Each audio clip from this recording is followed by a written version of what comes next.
how should we proceed here, Walter? Do we want to just go through what happens to last episode? We did the setup, which is basically how the wrong person got sent to cover a civil war in modern day Ethiopia, which they're calling Ishmailia here. Right.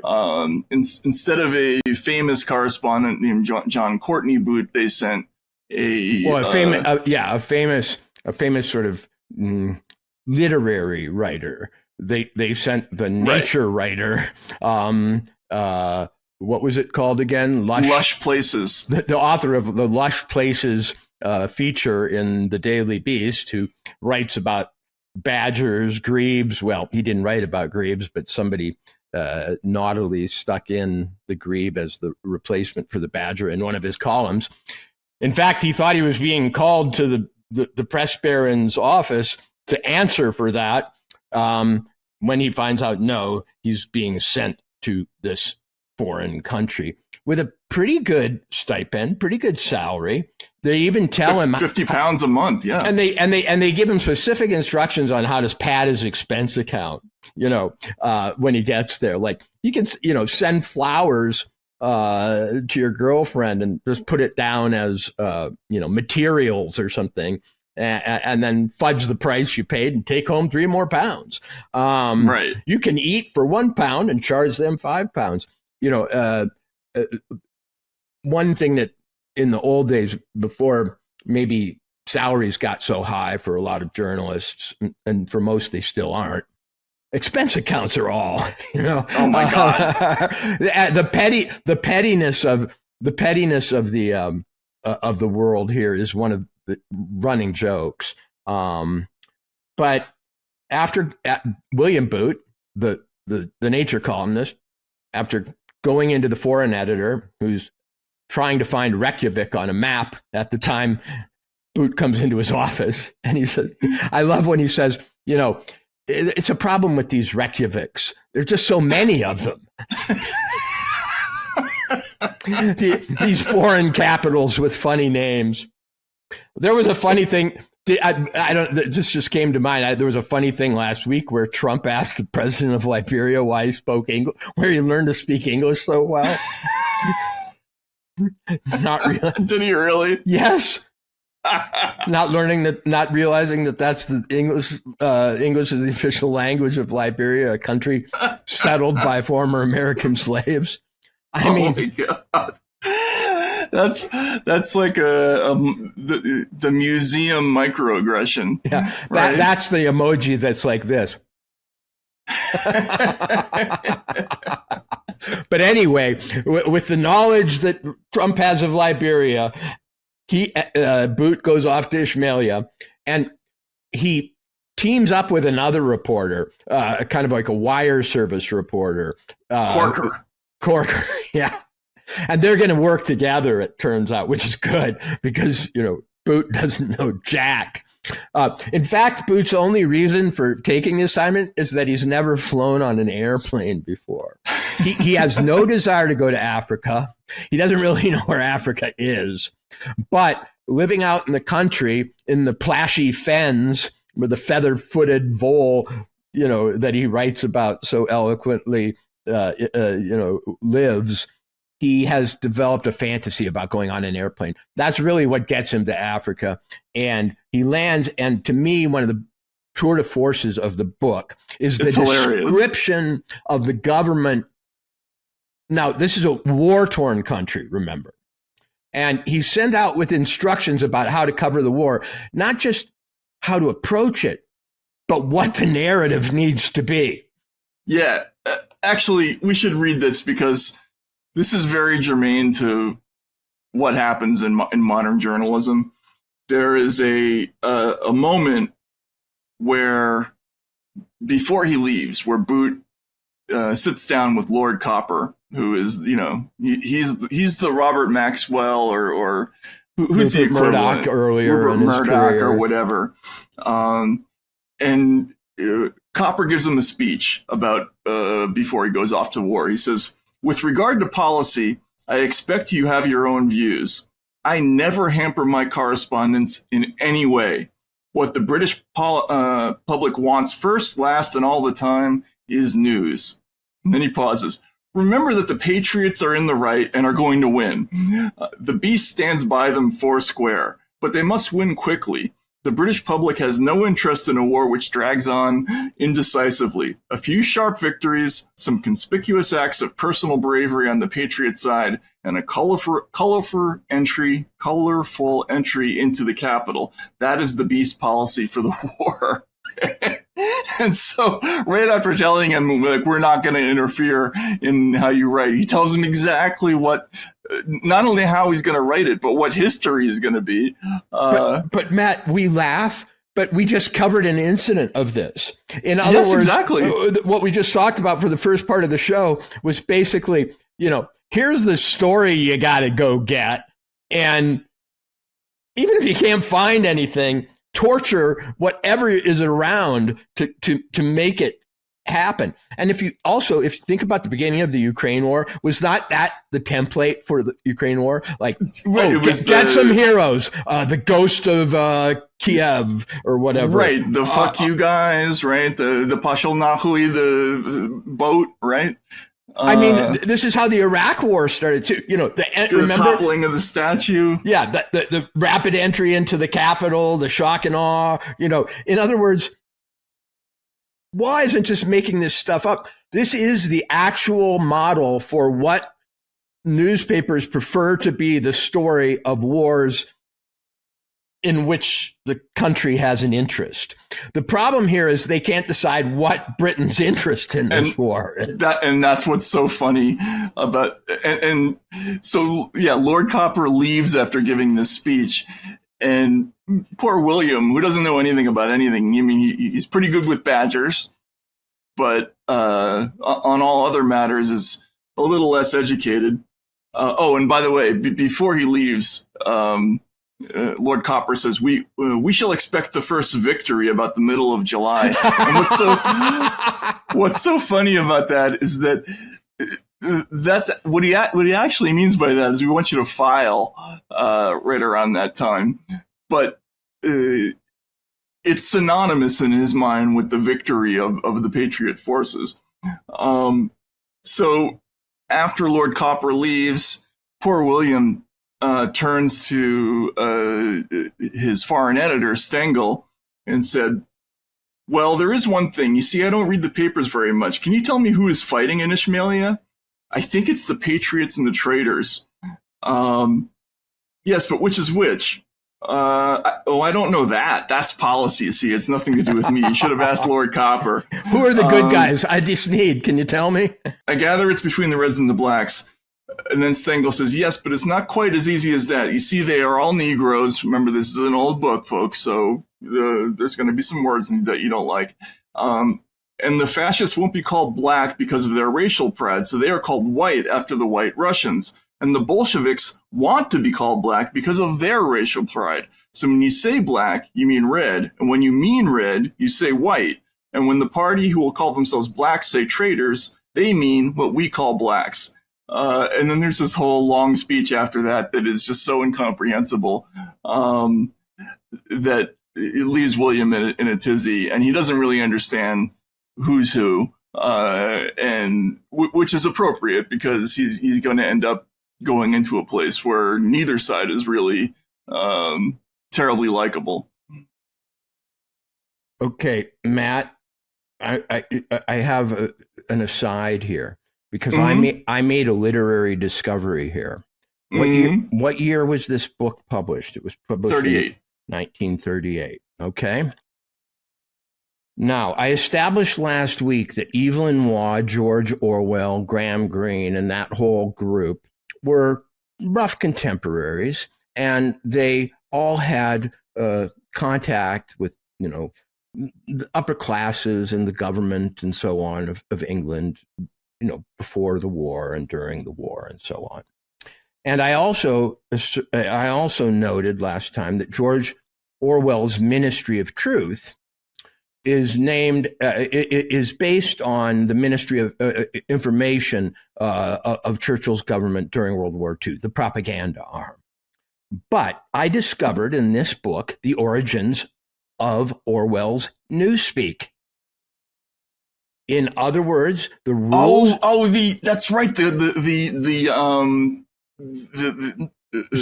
telegram. We can actually show that on screen. I sent this to our mystery producer. There are two examples of it.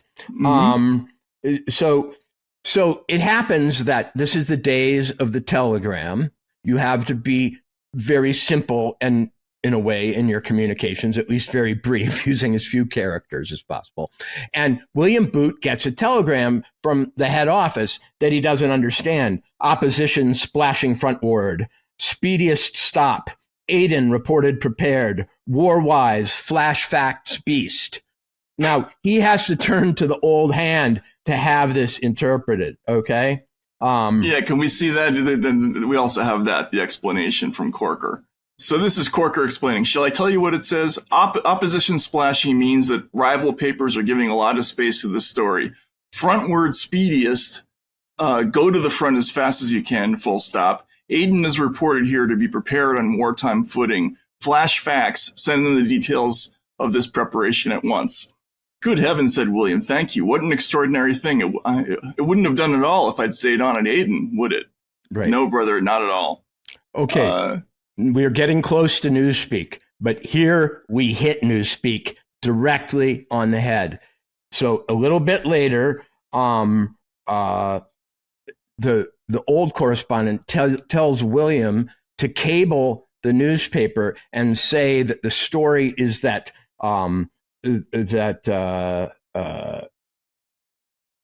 what's the key word here? British security is unprepared for the war. And he says, and William Boot says to the old guy, good heavens, how can I say that? And the answer is, that's easy, old boy. Just cable Aiden unwarwise. Yeah, so the old hand tells him that he should warn the Home Office or the headquarters that the story is about British unpreparedness. And William Boot, not familiar with telegraphic language, says, how do I tell them? How do I get that into a telegram? And the answer is, that's easy, old boy. Just cable Aiden unwarwise. Now, that is a Newspeak construction if I've ever seen one. Absolutely. And so apparently... It's like bad thinkful. Right, bad thinkful. And so apparently this is, it seems, at least was satire of telegraphic language used in journalism. And war correspondent George Orwell would also have been exposed, of course, to this. And from that, I will now contend against scholars, any scholar who wants to take me on, that that's the basis for Newspeak, is this British press telegraphic argot. It makes a lot of sense. I've never seen a word like that except in 1984, unwarwise. Right. And also, you know, the subtext of these telegrams is that they can't quite say the bad thing. They have to communicate. So they can't quite say the bad thing. In this moment, William says, your story had better be British unpreparedness. If it suits them, they'll be able to work that up into something at the office. You know, quote, Aiden, the focal point of British security in the threatened area, is still sunk in bureaucratic lethargy, that kind of thing. So he's talking about sort of traditional literary obfuscation, which happens all the time in journalism.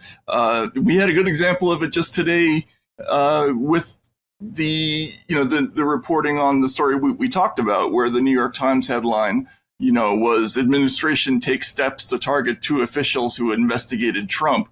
You know, that as opposed to, you know, senior FBI and CIA officials under criminal investigation. They're spinning it, right? But not only are they spinning it, they have to spin it in compact form so that it can be rewritten by some other stooge on the other side of the desk because at this time they didn't have the internet. They weren't able to fully write the story and deliver it that way. So yeah, Walter, I think you're onto something. I think you found the origin of Newspeak. 10 years before 1984. And you're right. One of the goals of Newspeak is to render disturbing information euphemistic and neutral, so, you call something doublethink rather than hypocrisy or whatever, or schizophrenia. And unwarwise is a euphemistic way to play down totally unprepared. Totally unprepared. Yeah, exactly.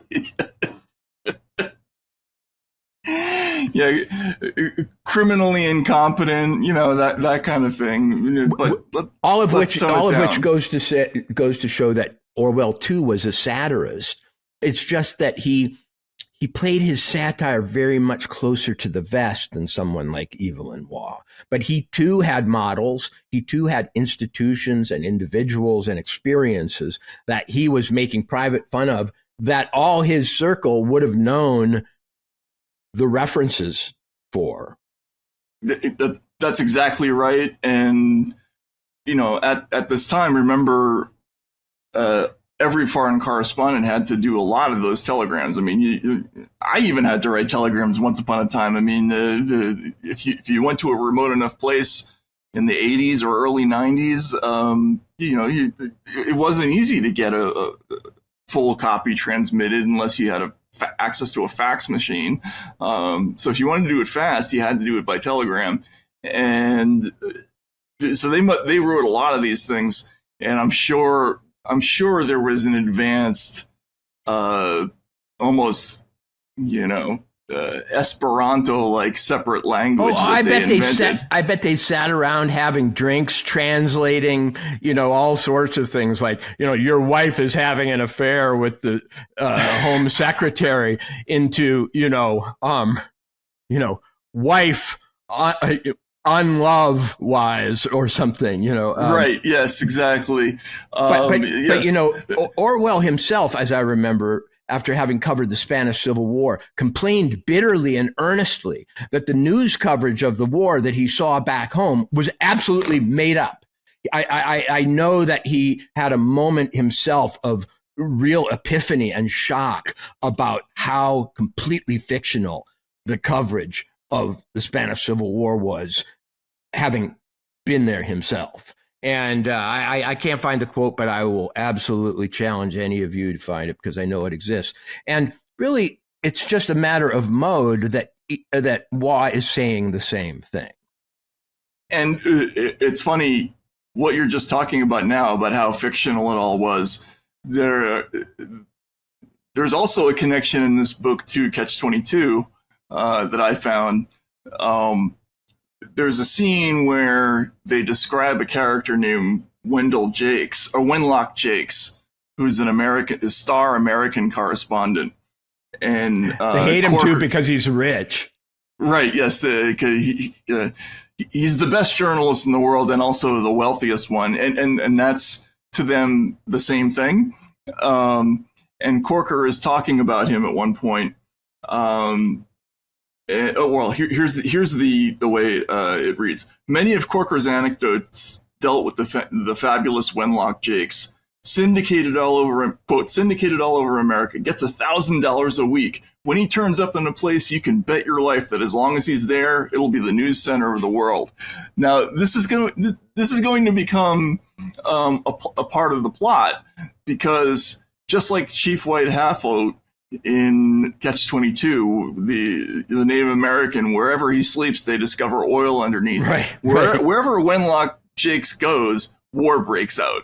Right. And it had better, because this man has stories to tell in an audience, and they expect blood.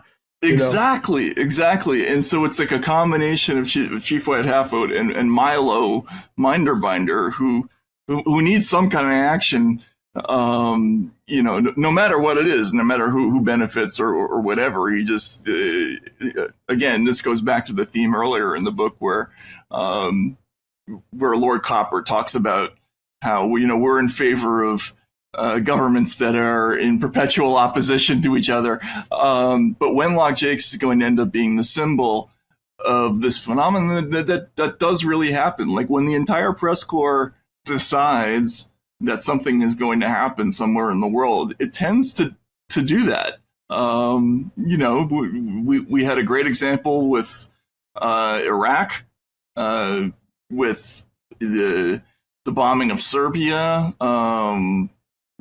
even Vietnam, I suppose, right? I mean, with the help of the Pentagon, obviously, but it's not an accident that wherever the correspondents flock to, shit goes off. Right. Okay, so here's another thing that jumped out at me from this section, and it's Waugh's critique of colonialism, really. Mm-hmm. Now, as we established last time, Waugh was a conservative by temperament, and he loved hanging out with the aristos and in the upper classes, and wrote a book about Oxford that they still read at Oxford, Brideshead Revisited, its most romantic depiction in the modern era. I don't love that book, by the way, but go ahead. Yeah, but a good satirist, if they're telling the truth, really has grist for all sides politically, because the truth is the truth, and you can fit it into your worldview at will. And what he says here, even though he might have been a colonialist and might have believed in the white man's burden and everything, about the Ismailian relationship to Britain, is so devastating to the pretensions of empire that I had to bring it forward. So, okay, I know what I know which part you're gonna read. Go ahead. Yeah. Well, so they start sending people to Ismailia to civilize it, and they came as missionaries. So various courageous Europeans in the 70s of the last century came to Ismailia, or near it, furnished with suitable equipment of cuckoo clocks, phonographs, opera hats, draft treaties, and flags of the nations which they had been obliged to leave. They came as missionaries, ambassadors, tradesmen, prospectors, natural scientists. None returned. They were eaten, every one of them, some raw, others stewed and seasoned, according to local usage and the calendar. Okay? Punitive expeditions suffered more harm than they inflicted.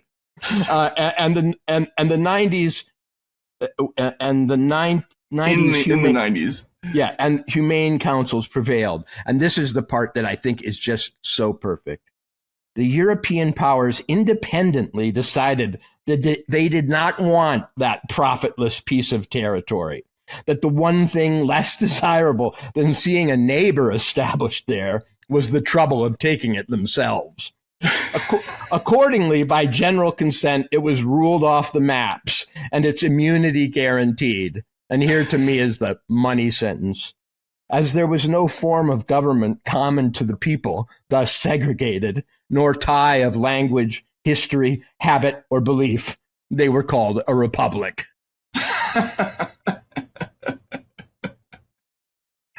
I mean, it's perfect. In other words, if you see a place called a republic, it means it was cobbled together out of nothingness, and a bunch of people who don't know each other, don't like each other, can't speak to each other, and have no desire to be together. That's a republic. And I always think of this when I hear, people online, conservatives often do this. Remember, this isn't a democracy, America. It's a republic. And I was like, yeah, you're right. And it more and more resembles Waugh's definition of a republic as a place where people have nothing in common. Yeah, it's sort of government. I forget what the Bierce line is, right? But it's, the democracy is what government by accident or something like that. I forget what the punchline is, but that's essentially what he's saying about the republic. And it's really funny. And you mentioned how he goes after both sides. There's a funny little subplot here where William tries to go on the first leg of his journey, and ends up he ends up in I think in France is where he lands, and realizes he doesn't have a passport, so he has to go to both legations in Britain because there are now dueling Ishmaelite consuls, basically. And his description of the socialist and fascist consuls is just hilarious because they're both completely ridiculous. That's the other thing. The sides in this war are lampoons of the sides that were preparing to fight in Europe. One has a swastika, believes in racial purity. I think they're called the white shirts. The white shirts, yeah. So this is his whole thing about the white shirt movement. The white shirt movement, which he called into being, had little in common with the best traditions of Ishmaelite politics. Briefly, his thesis was this: the Jacksons, which are this family from Alabama, who are the progenitors of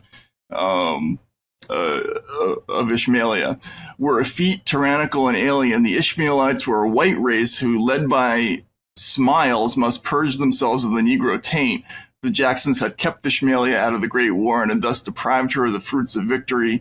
The Jacksons had committed Ishmaelia to the control of international Negro finance and secret subversive Negro Bolshevism by joining the League of Nations. They were responsible for the various So even back then, the League of Nations was suspected of being red, right? Exactly. For the various endemic and epidemic diseases that ravage crops, livestock, and human beings. All Ishmaelites who were suffering the consequences of imprudence or ill fortune in their financial or matrimonial affairs were victims of international Jacksonism, blah, blah, blah. But even stupider is the legation for the socialist side of Ishmaelia, where the quote from the person giving out the passport is: "The patriotic cause in Ishmaelia is the cause of the colored man and the proletariat throughout the world. The Ishmaelite worker is threatened by a corrupt and foreign coalition of capitalist exploiters, priests, and imperialists. As that great Negro Karl Marx has so nobly written," and then he goes on and on and on, and finally concludes: "Who built the pyramids? Who invented the circulation of the blood? Africa for the African worker, Europe for the African worker, Asia, Oceania, America, Arctic, and Antarctic." So they're both ridiculous. He's lampooning both of them. They're both utterly ruthless and will kill each other endlessly. And now remember, Waugh's writing this in 1938. It's now almost, well, it's not 100 years later, but it's getting close to 90 years later, right? Or it's 80. 60, 20, 80. Yeah, between 80 and 90 years later. The claims that are made by the left nowadays are the same as the ones that were made then. Actually, it was this downtrodden or minority group that got us to the moon, or right, yes, broke through to bring modern computing about, or whatever. And on the right, it's the same deal about preserving precious bodily fluids and racial traditions and so on. So, in case you think you're living in a new world, just please go read Scoop, because even in this little African country, you can see a microcosm of like the New York mayor's race, if you want. Yeah, exactly. And another punchline of all this is that despite the fact that all of this grandiose ideology has been transposed onto this conflict, when you actually get to Ishmaelia, you find out that here's a quote about it. They describe this Jackson family that has arrived. An American family runs the country. They brought some guys from Alabama. Yeah, it began during Christmas week with a domestic row in the Jackson family. By Easter, the city, so lately a model of internal amity, was threatened by civil war. So this is an internal fight within a not even really genuinely Ishmaelian family. and it's turned into a grand clash of communism and fascism. And this poor William Booth has just been instructed to go there and send home news that the Patriots are winning. And, and it turns out that he's going to get exactly, more or less exactly what he wanted, or what the newspaper wanted by hook or crook. But it's just very funny that even back then, these sort of idiotic templates were already evident to somebody like Waugh. And let's think about this. He's saying that a family fight at Christmas turned into a civil war. Well, and a civil war in which one side were fascists and the other side are communists, basically, okay? It makes you think that our fights, our ideological fights, our dress-up fascist versus communist fights, are really family fights, but we need uniforms. In other words, we need a set of regalia and slogans that will distinguish us. So we pick up the ones nearest at hand. It's like kids go like, kids want to play war, but to play war, you have to be cowboys or Indians because those are the costumes we've got, right? Right. We've got some tomahawks and we've got some, Colt 45s. And you almost go, wow, is ideology just a matter? Is ideology and sort of zealotry just a matter of convenience for groups that want to fight for tribal or familial reasons? And you have to be something if you're going to be a fight. You got to be a red or a blue, a fascist or communist. And people just adopt them and then almost grow into the belief systems out of a necessity to, play the part with gusto. Yeah, and sometimes that's the fault of it's the journalist's role to put the costumes on. I mean, I've got a Soviet newspaper collection up here from 1938. Actually, I have a newspaper about a show trial in Moscow where they talk about the Trotskyite fascist bloc that was wrecking, and doing acts of terrorism in the country. So clearly those people aren't fascists, whoever it was that Stalin was deciding to repress in that moment. I'm pretty sure they weren't actually fascists, but they had to be because the reigning government was calling themselves socialists, and the wreckers had to be fascists. Right, exactly. Yeah. Matt, over the years, because the Russiagate thing did kind of alienate me from the mainstream journalist community, and then having been alienated and just insisting on more evidence and not buying certain stories, I started getting called, a Russian sympathizer and so on. And then I was even called a conservative, which no one would have called me before then.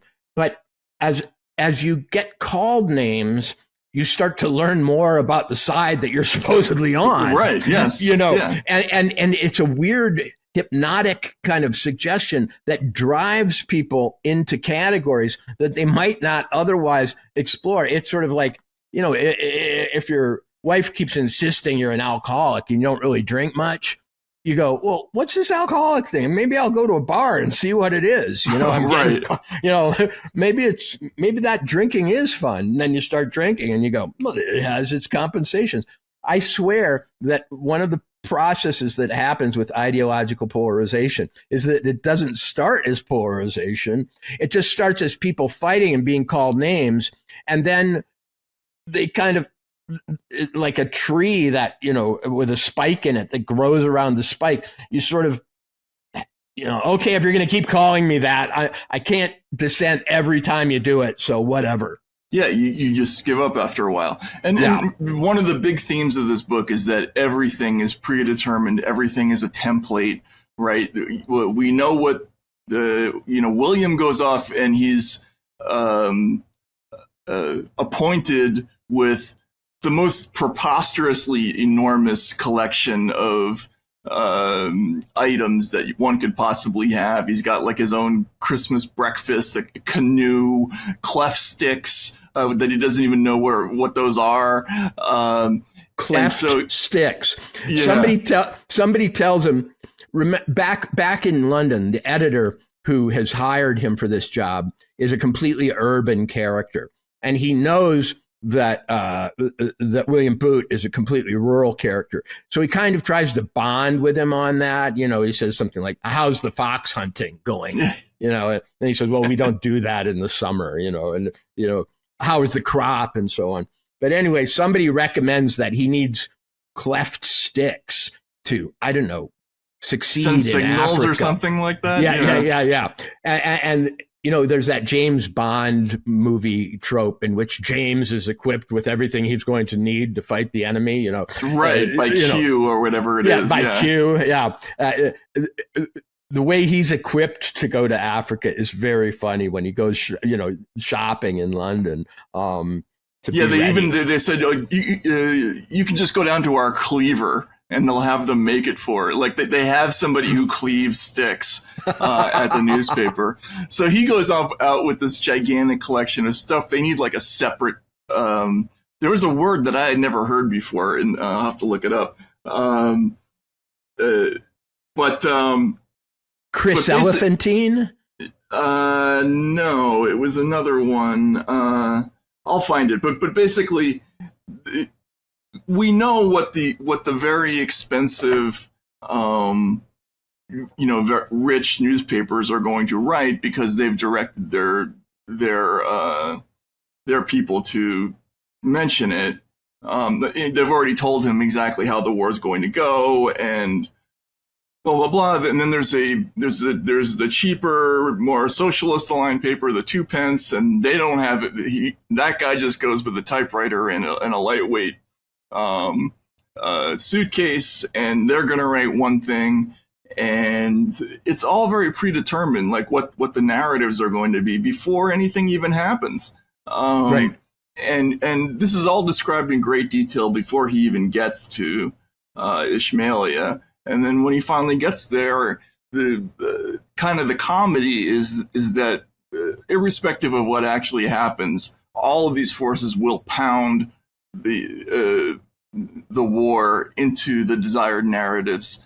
And Matt, that's a profound point, because sometimes on this show, I take a position that I think people find peculiar, in which I assert that the needs and interests of the narrative are often more important to reality than what's going on the ground. In other words, it's like a magnet.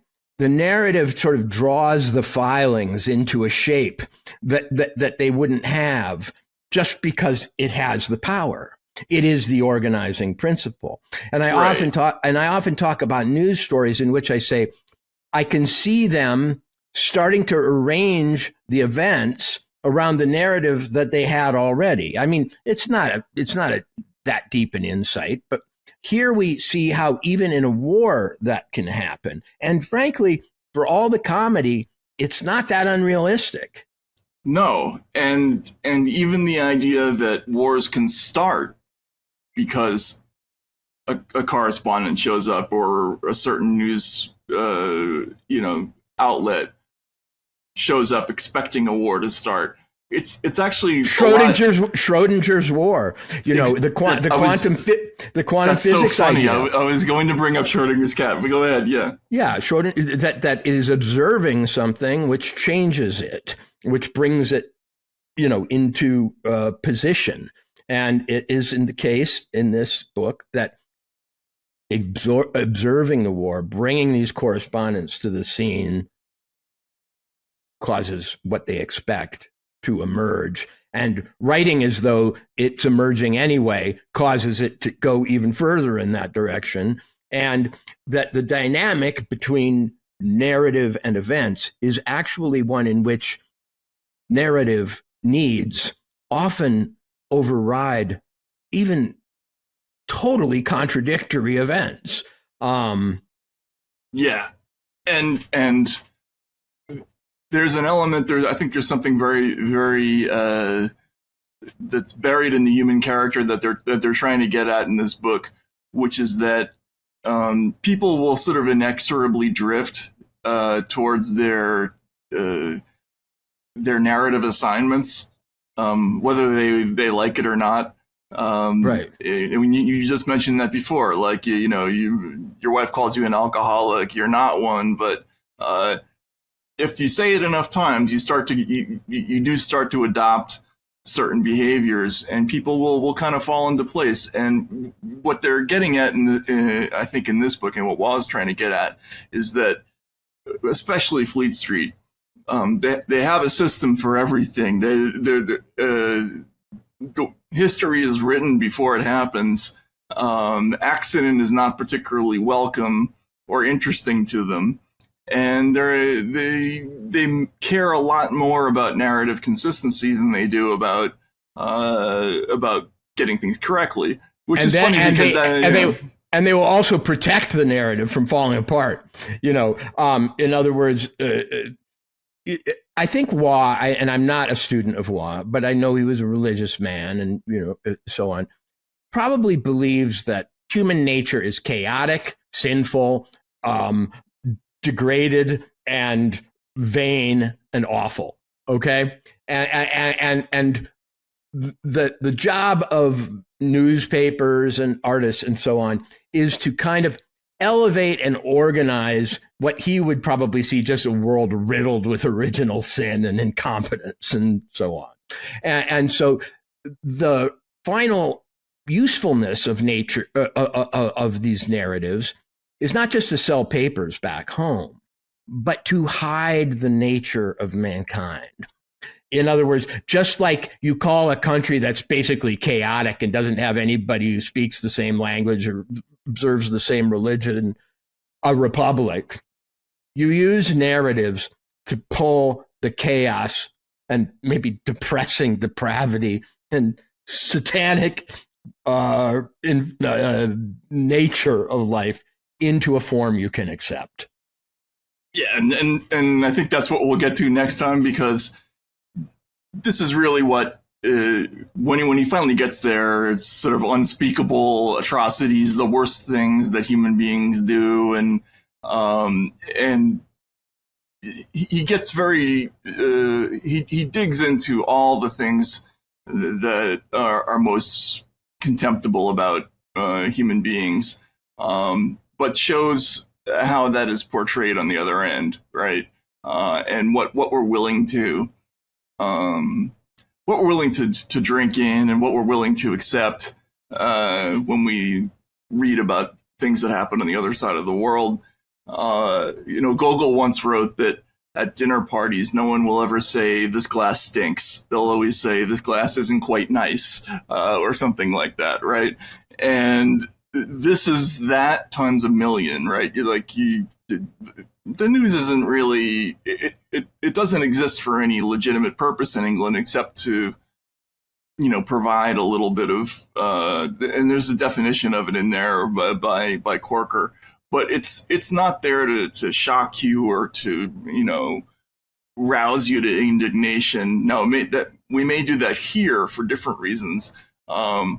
But during this time, it was there to kind of narcotize you to the reality of existence. And so how that process works, that magical process of taking the worst of humanity and turning it into something that seems sane, is what he's going to get into later in the book.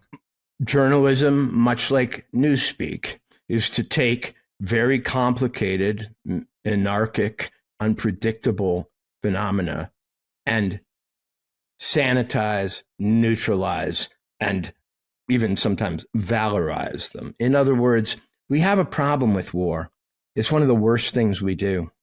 It is the worst thing we do. It's called violence and killing and murder sometimes at scale. So we have to have morality tales imposed on it to make it even acceptable that it happens, rather than to go around in everlasting horror at our species. Yeah, and that's kind of the original sin of journalists, probably, right? Is that we We use skill with words and images to make people feel better about the bad things that they do. So, and this story is going to be, this is like the worst of the worst, and it's based on some true events, and it's very funny how it pans out. I mean, obviously, you can tell just from the brief snippets that we read that Waugh was, a laugh out loud writer, but it takes a lot of skill to turn the material he's going to get to into comedy. So yes. We'll get to that next. And thanks everybody for hanging out, and have a good weekend.